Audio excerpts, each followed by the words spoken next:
Day 25 is here, and that feels so wild to me. I feel like we just started all this journey and March is almost coming to an end. So with that, day 25 is quilting travels. So I have been lucky enough to go on a few quilting travels.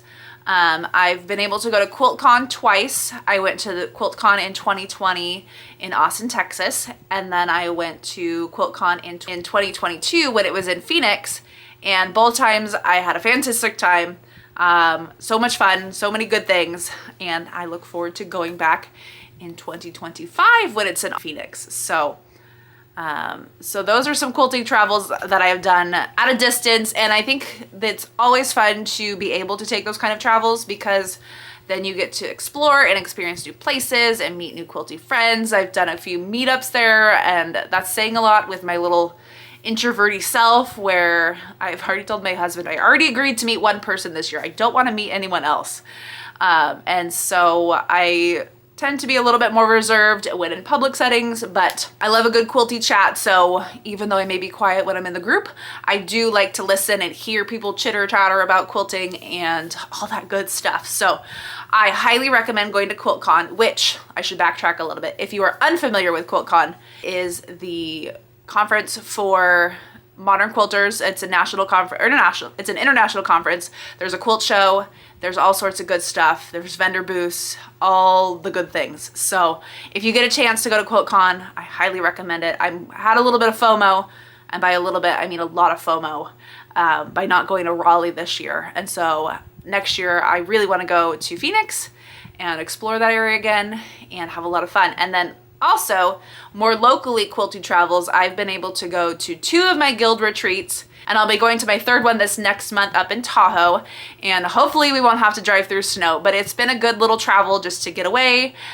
One of my good friends, Anna, comes along with me, and we've been roommates the last couple years, and we carpool together and get to catch up on life and all sorts of fun stuff. And then we just get to sew the weekend away. We go up on Friday, come home on Monday, and then last year I knocked out a bunch of 3-yard quilts. The year before was a little miserable because I just took half square triangles and made this quilt for my cousin's daughter, and it was a lot of the same. So I'm planning this year to take a few other things like that kitty cat quilt that I just cut out and some 3-yard quilts and probably bind a quilt, just so I have a variety of things so I'm not losing my mind going crazy with just one project the whole time. So I highly recommend quilty travels. I highly recommend all that fun stuff. And now I feel like it's time to do a little bit of organizing in here. So let's go down below and do a little bit of cleaning again.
So what I did in these 15 minutes is I put all my grunge in this bucket. So as I find scraps, they'll be easier to sort through when they're all contained here. And then dusted out this area a little bit. These are all my 3-yard books, so they're easily accessible for when I need to plan some 3-yard projects.